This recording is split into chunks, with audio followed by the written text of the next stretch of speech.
à tous, bienvenue sur Free Matin. L'État que vous avez hérité est un État saccagé, fragilisé, fragmenté, banalisé, descendu de son piédestal, où tout, presque tout devrait être réformé.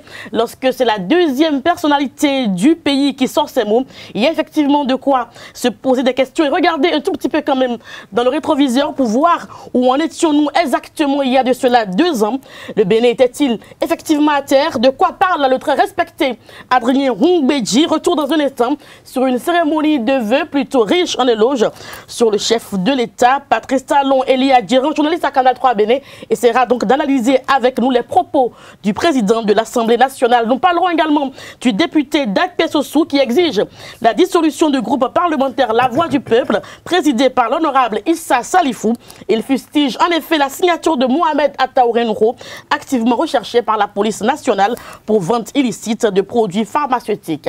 Kader Achirou nous présentera donc la une des journaux dans un instant. Bonjour. Bonjour à vous, bonjour chers amis internautes. Les mouvements de grève dans l'administration publique, la présentation de vœux entre les institutions de la République au Palais de la Marina et la construction de l'aéroport de Glodigué sont entre autres les sujets qui font l'actualité ce matin à la une des canards parus ce jour. Garles Kitomé est déjà installé pour nous présenter le bulletin d'information sur Free Matin. Bonjour à vous. Bonjour Nadège, chers amis internautes, bonjour. La réponse du président Talon aux grévistes et la nécessité d'un service minimum pendant les mouvements de débrayage sont toujours à l'ordre du jour. Sport Matin avec Lariosa Diakbeno, nous parlerons donc de la deuxième journée de la phase du groupe du 5e championnat d'Afrique des Nations, Chan Maroc 2018, qui démarre aujourd'hui. Bonjour à tous, bienvenue. Voici la pub. Papa. Oui, ma fille. Tu sais, je t'ai dit qu'après mon bac, je veux devenir journaliste reporter d'images, non? Papa, tu penses m'inscrire où? Esae. Esae, papa. Waouh! Maman, maintenant que j'ai eu le bac, je veux faire les finances et trésors. Tu comptes m'inscrire où? Esae, beau-fils. Esae? Oui, maman! Papa. Oui. Tu sais qu'après mon bac, je vais être diplomate, non? Et tu comptes m'inscrire dans quelle université? Mais Esae, naturellement. Esae? Merci, papa! À ESAE, vous êtes bien formé dans les filières comme administration du travail et de la sécurité sociale, administration générale et territoriale, administration des impôts, gestion des marchés publics, planification et développement local, droit et sciences politiques, sciences économiques et de gestion. ESAE, c'est aussi sa télé numérique ESAE TV et son journal L'Informateur. ESAE, c'est à Bedjromede, 3e rue après le carrefour 16 ampoules allant à Jericho. Numéro de téléphone 98 98 14 00 96 80 55 11 90 93 65 21. ESAE, l'excellence a un nom. Kader Achirou, à nouveau bonjour. À nouveau bonjour, Nadège Djiran, chers amis internautes. À nouveau bonjour. Le grand matin affiche ce jour à la une. Présentation de vœux à la présidence de la République, cinglant des aveux des institutions de la République aux grévistes.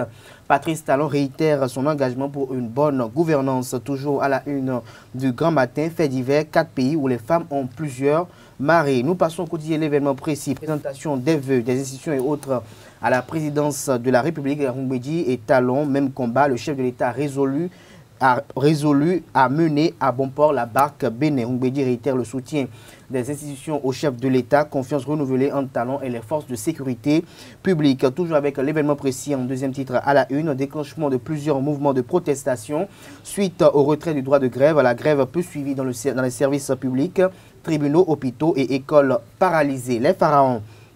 Présentation de vœux aux institutions de la République, Talon détaille le sens de la réforme du statut de la fonction publique. Grève dans le secteur de la justice.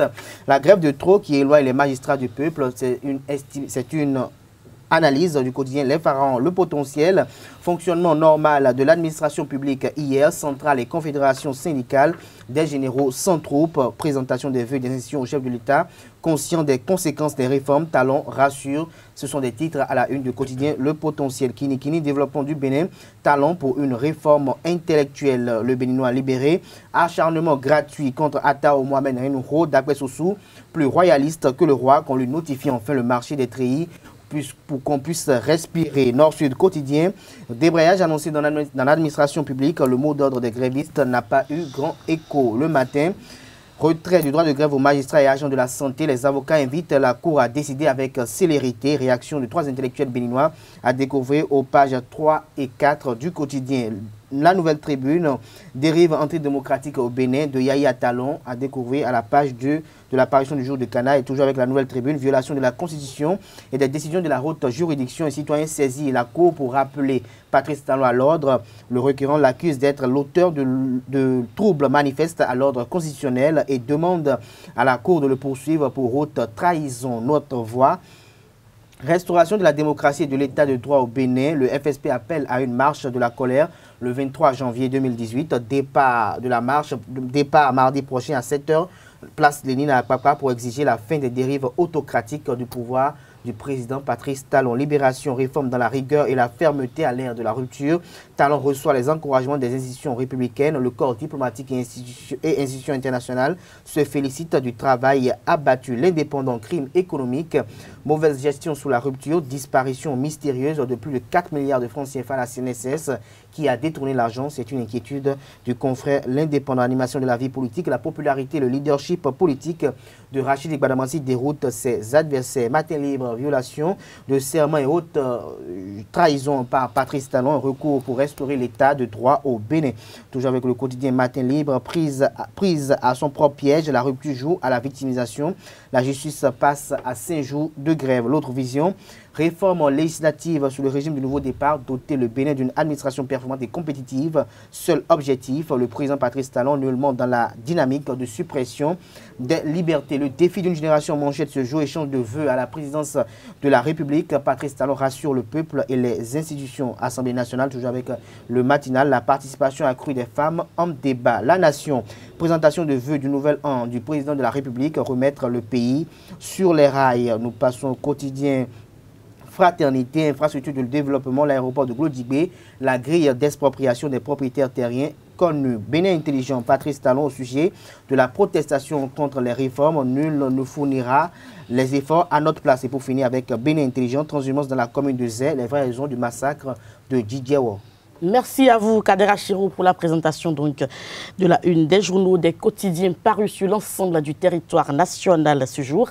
Les quotidiens sont disponibles dans les kiosques, mais aussi et surtout en ligne. Nous allons suivre à présent le journal présenté par Carles Kitome. Chers amis internautes, bonjour. Hier, au cours de la cérémonie de vœux des institutions de la République au chef de l'État, le président Patrice Talon a réaffirmé son engagement à aller de l'avant en ce qui concerne les réformes engagées et celles qui suivront dans l'administration publique.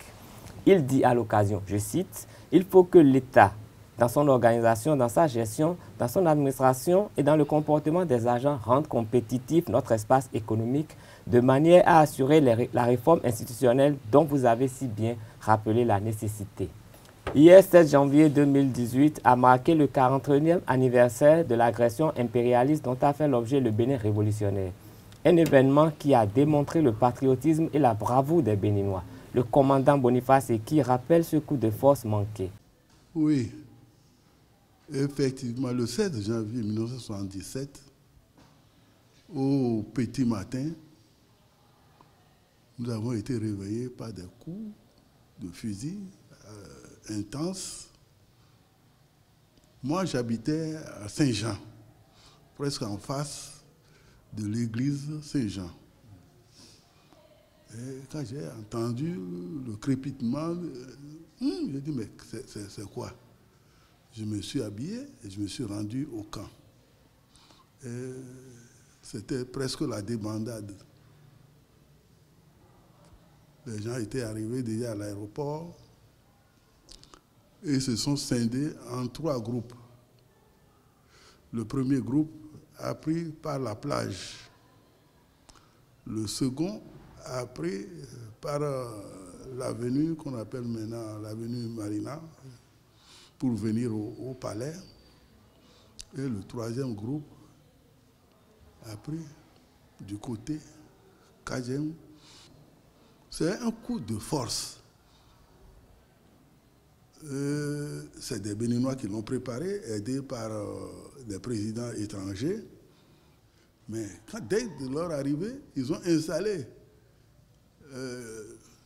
une radio de communication à l'aéroport, à la tour de contrôle, qui leur servait de relais pour transmettre leurs informations à Libreville parce qu'ils avaient quitté le Gabon.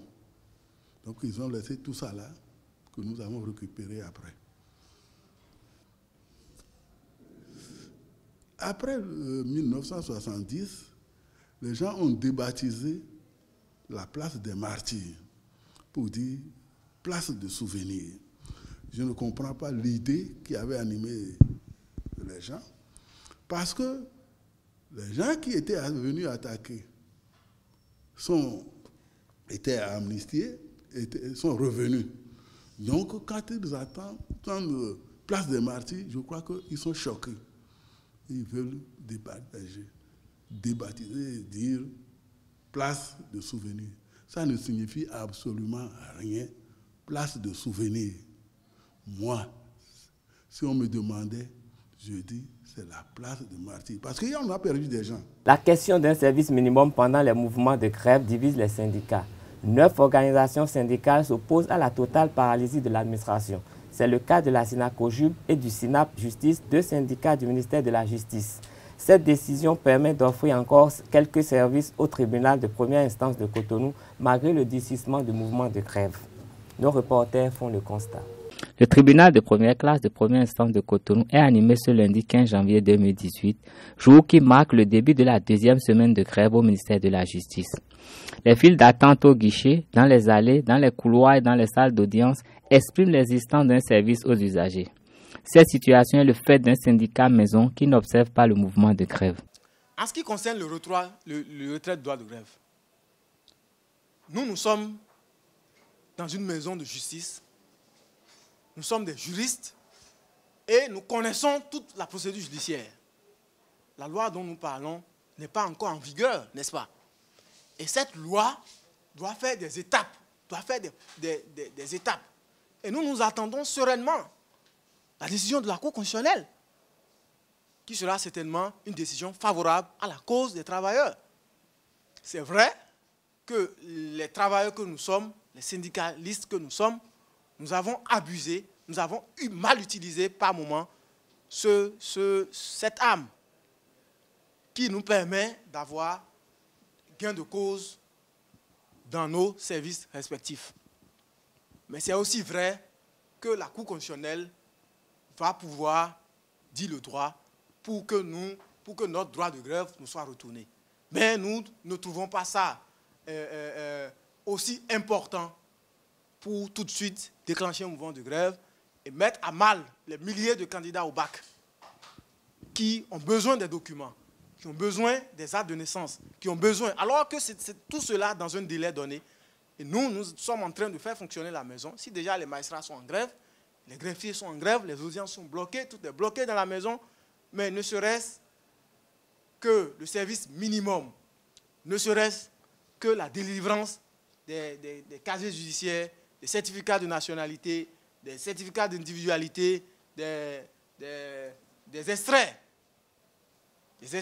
du plumitif qui permettent d'avoir les actes de naissance au niveau de la mairie, ne serait-ce que ces actes-là, pour sauver les candidats au bac, pour sauver les commerçants, pour sauver les jeunes en quête d'emploi. Notre syndicat a pris l'option de ne pas aller en grève pour le moment. La position du SYNAP Justice ne préserve pas tous les usagers des effets du débrayage. Je suis venu pour une légalisation. Bon, en fait, j'ai vu qu'il y a un petit flottement là parce qu'ils ont accusé pas mal de retard. Bon, je devais retirer la pièce en moins d'une heure, mais je l'ai retiré plus de 2 heures. Ainsi fonctionne le tribunal de Cotonou, le seul qui offre encore des services au Bénin pendant cette période de grève. Fanta Camara, une Guinéenne, tradite thérapeute spécialiste dans le traitement de l'infertilité, a été arrêtée hier pour empoisonnement à Conakry. 2 ans durant, elle a soumis ses clientes à un traitement censé leur donner une grossesse. Toutes ont eu le ventre ballonné au bout de quelques semaines de traitement avec des malaises. La trop longue durée de cet état psychologique et la persistance des douleurs et la non-consultation de médecins ont éveillé la soupçon des victimes. 150 d'entre elles se sont constituées en association pour réclamer dommages. Pour se défendre, Dame Fanta dit qu'il faut avoir foi en Dieu pour avoir une grossesse et que les visites médicales sont néfastes au traitement qu'elle administre. 2 parents américains ont été arrêtés hier en Californie pour avoir enchaîné 13 de leurs enfants. David et Louise Turpin ont été arrêtés pour torture et mise en danger d'enfants. Un de leurs 13 enfants âgés de 2 à 29 ans s'est échappé et a pu appeler la police. Arrivé sur les lieux, la police a découvert les autres frères et sœurs du plaignant attachés à leur lit par des chaînes et des cadenas. Ce sera tout pour ce bulletin d'information. Merci pour votre fidélité à Freematin. Merci à vous, Carles Kitomé. Nous allons passer au débat sur Freematin. Nous allons donc installer Elie Adjiran, journaliste à Canal 3 Bénin.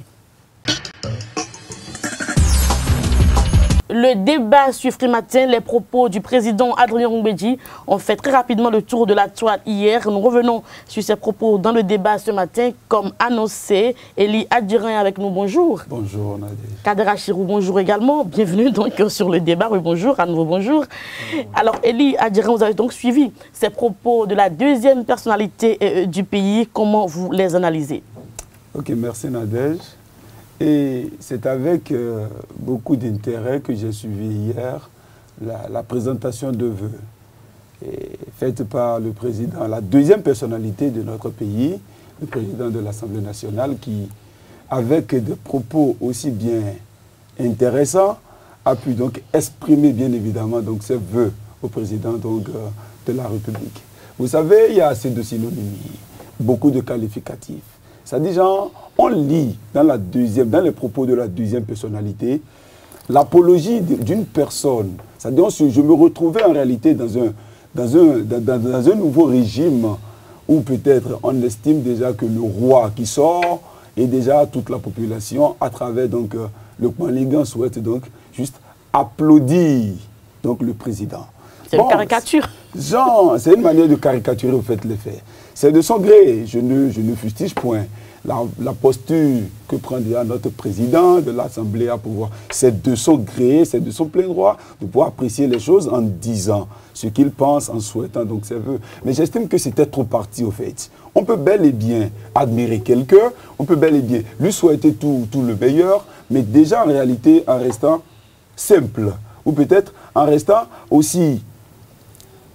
C'est-à-dire s'exprimer déjà dans des propos aussi simples que soit-il, sans pouvoir aussi faire l'apologie. Parce que nous sommes sur un terrain politique et déjà, les mêmes personnes qui, déjà, ils partagent les mêmes intérêts politiques, sont ensemble, il faudrait véritablement qu'ils se rappellent aussi que déjà, dès demain, il peut encore avoir question de revirement politique.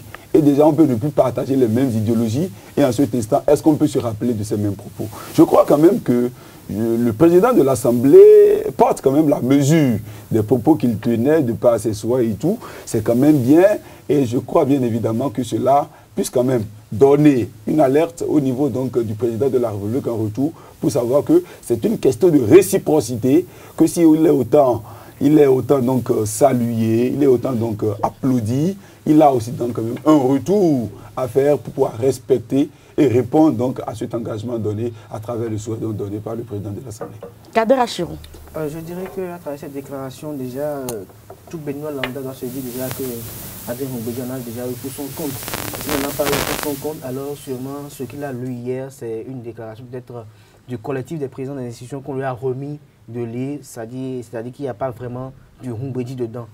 Parce que s'il y a véritablement du Roungbedji dedans, c'est carrément de la traîtrise, parce que par le passé, ceux dont il qualifie l'État qui a quand même eu une mauvaise gouvernance, qui a ramené le pays totalement à terre, il avait eu à faire une alliance avec eux pour faire venir au pouvoir celui qu'eux ils estimaient comme dauphin, celui qu'ils estimaient qui pourrait quand même assurer quand même une parfaite réussite des réformes qui devaient quand même rehausser l'image du pays, c'est en la personne de Lionel Zinsou. Il avait fait campagne pour lui, il a bâti campagne pour lui, et dans ce même pays au Bénin, sur les mêmes télévisions sur lesquelles il a eu à se prononcer hier, il a oublié que par le passé, il a eu à tenir des propos très acerbes contre Patrice Talon, il a eu à dire sans état d'âme ce que le PVI a représenté pour le pays. Il a eu à dire ce que Patrice Talon représentant donc télécommande à Paris. Donc aujourd'hui, voir celui-là, président de l'Assemblée nationale, venir présenter des vœux à ce même Patrice Talon par le passé et dire qu'il a hérité d'un état totalement hémiplégique et autres. Je pense que Adrien Humbedji n'a pas d'honneur. Je pense que Adrien Humbedji n'a pas, en dehors de l'honneur... On ne va pas aller jusque-là, on va peut-être se dire... Ne pense pas peut-être à l'héritage qu'il doit léguer à la jeune génération, en l'occurrence celle du parti qu'il préside, du parti dont il représente, il est le leader charismatique, c'est-à-dire le PRD. Je pense et j'ose lui accorder encore le bénéfice du doute parce que... il est quand même sage, Adrien Humbedji. Je pense que quand on est sage, même si on vous remet peut-être un discours ainsi taillé sur mesure à lire, je pense que vous ne pouvez pas le lire. Même si vous le lisez, il faut que quand même votre physique puisse être en déphasage avec ce que vous êtes en train de dire parce que vous avez des gens qui doivent peut-être prendre exemple sur vous. Vous avez des gens qui vous suivent, vous avez des gens qui vous admirent énormément et qui vous prennent peut-être pour repère. Je pense qu'Adrien Humbedji est en train d'oublier et en train de brûler petit à petit le petit firmament qui doit lui rester au moment de la félicité. Je pense qu'il doit automatiquement aujourd'hui faire une halte avec sa complicité totale avec Patrice Talon parce qu'on a comme l'impression que depuis que ce monsieur a déclaré ou a décidé de faire de la mouvance présidentielle, c'est comme si... Faites bien de le dire, il a dit parce qu'il est resté longtemps du côté du peuple et on a vu comment le peuple l'a remercié. Il est en train de lécher les bottes du chef de l'État et même ceux qui ont eu à soutenir le chef de l'État depuis les tristes événements de 2011, 2012, 2013 jusqu'à ce jour n'ont jamais pu présenter des vœux au chef de l'État en ces propos. Si Adrien Humbedji en va en ces propos et connaissant l'homme notamment qui est véritablement notre renard sur certains plans politiques, il faut dire quand même que, comme je l'ai dit à l'entame de mon intervention, il en a eu pour son compte et c'est assez désagréable, c'est assez dommage et ça prouve ce que j'ai eu à dire par hier, de la complicité entre les différentes institutions pour mettre en péril le pacte républicain, pour à la finalité penser qu'à leur intérêt nombril. C'est discutable. Alors Elia Diran. Et toujours par rapport à ce que disait tout à l'heure, vous avez dit, moi j'estime, je ne partage pas entièrement, j'estime à un niveau qu'au-delà donc des propos tenus par le président de l'Assemblée, il est dans son rôle. Au fait, la personne, il a su bien faire de le rappeler, il a estimé déjà que pendant longtemps, il est resté 25 ans à faire l'opposition et que cela ne lui a rien rapporté. Il est resté du côté du peuple même. On est d'accord. Donc aujourd'hui, il estime aujourd'hui qu'il faut donc accompagner. Mais toutefois, on peut bel et bien être là, à accompagner un gouvernement tout en réservant au fait ce qu'on a de naturel. Parce que quitter le naturel, on revient au galop. Puisque, à un moment donné, avec tous ces propos qui se tiennent et tout, à travers donc, ces mots de présentation, j'estime que c'est trop fort. C'est à croire qu'il y a une forme de tutorat, il y a une forme d'apologie qui se fait, qui ne dit pas en fait son nom. Mais je pourrais me dire qu'il est déjà, de par sa posture en tant que président, parce que c'est les vœux, hein, on ne peut qu'empêcher à quelqu'un de lui souhaiter le ciel et la terre. Bien je sûr. lui concède ça et je pourrais prendre au bénéfice de doute pour dire que tout ce qui se dit est reflet de l'image d'un souhait qui puisse donc amener en réalité celui qui le reçoit à pouvoir en faire bon usage pour répondre à l'aspiration du peuple. Et que cela ne se dépaie guère dans sa nature première qu'est donc le Humbedji qu'on a toujours connu. Un grand renard qu'on a effectivement connu, déjà parce qu'aujourd'hui, quand on prend aujourd'hui le PRD, quand on prend également donc l'arsenal politique aujourd'hui et déjà son parcours politique, on estime qu'il fait partie donc des personnes, ressources, à pouvoir donc toucher en matière d'analyse politique. Toutefois, si aujourd'hui il est dans cette posture, je lui donne toujours le bénéfice de doute. Et j'estime qu'il y a une part entre la nature première de président, c'est-à-dire de Humbedji qu'il est, et déjà en réalité son président, et son statut de président de l'Assemblée qui porte un souhait. Deuxième personnalité du pays qui est en train de porter un souhait à l'endroit donc du président de la République. Et puis, de toute façon, il paraît que les hommes naissent bons, que c'est la nature qui les corrompt finalement. Alors, on va se poser les bonnes questions. Est-ce que le Bénin était à terre il y a de cela 2 ans? À chacun sa philosophie. À terre, je ne puisse l'affirmer. Parce que... Fragilisé, saccagé, banalisé, fragmenté? C'est là.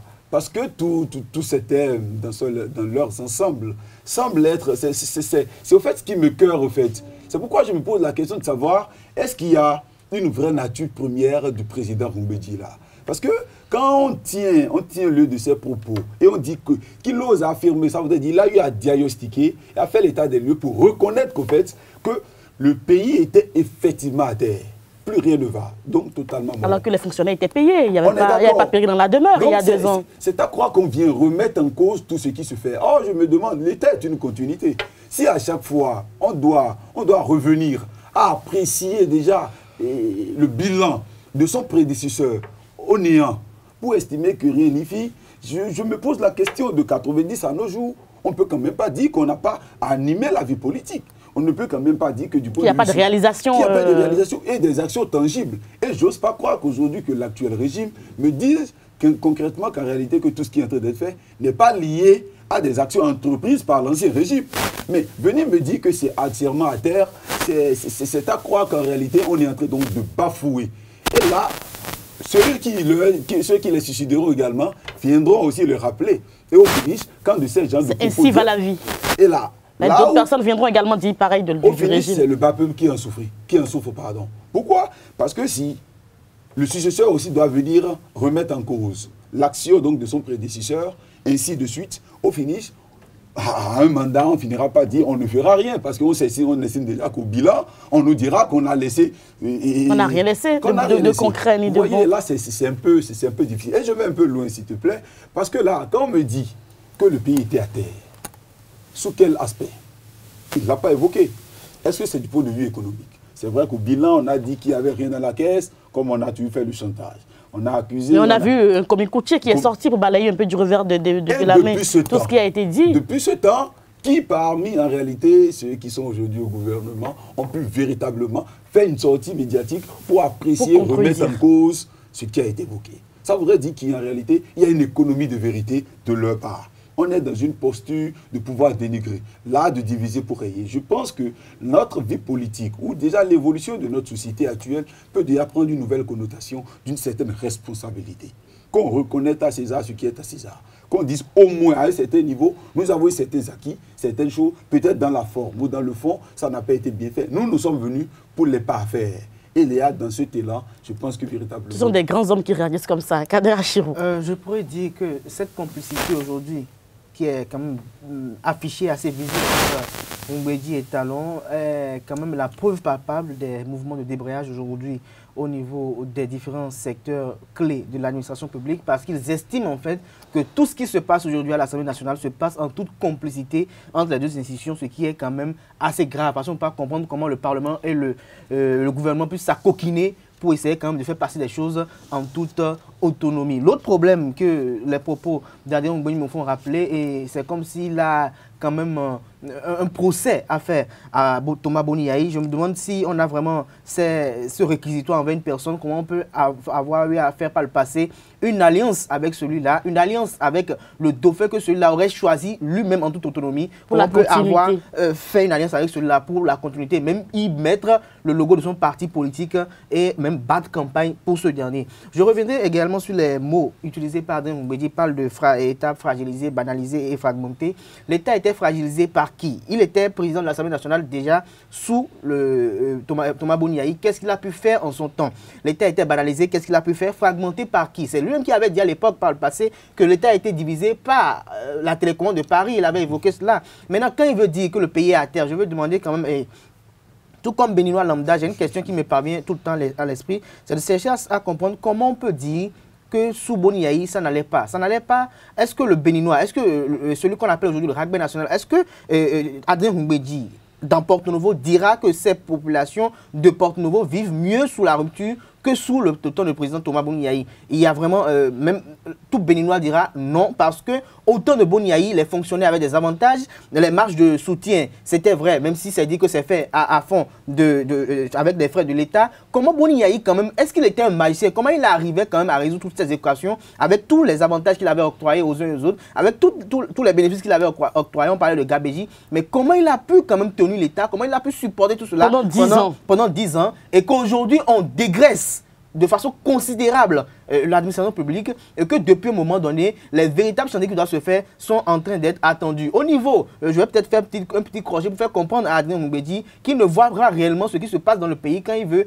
totalement aveuglement soutenir quand même celui qui est devenu aujourd'hui son patron, voire même son dieu, quand au niveau de certaines municipalités, aujourd'hui, on bloque le déroulement ou l'exécution l'exécution des budgets, parce que le chef de l'État estime que lui veut forcément mettre en exécution les projets qui sont inclus dans le PAG. Qu'est-ce que lui, Adrien Mbedji, aujourd'hui, qu'est-ce qu'il apporte concrètement en dehors de ces mots au PAG. Je pense que c'est sûr à quoi Patrice Talon doit faire face aujourd'hui, au-delà de tous ceux qui viennent lui chanter les bons mots. Je pense que on va revenir peut-être à la question aussi, ceux qui viennent lui chanter les bons mots pour dire voilà ce qui se passe, chef de l'État, tout Boniaï, c'était ci, c'était ça. On a vu les mêmes sous Boniaï, comment ils étaient les meilleurs griots de Thomas Boniaï. Il n'y a pas que Adrien Mbedji à l'Assemblée nationale, à titre de député, il y en a Kassa, il y en a Badamassi et bien d'autres qui ont été de meilleurs griots de Thomas Boniaï aujourd'hui. Qu'il sache, qu'il ait à l'esprit de Patrice Talon, bien qu'il est assis en écoutant ses discours, que demain, quand et au soir de 2021, s'il n'était pas reconduit à la tête de cet État, que les mêmes personnes qui soient dans la vie politique diront également, même s'ils l'aviseraient, je pense que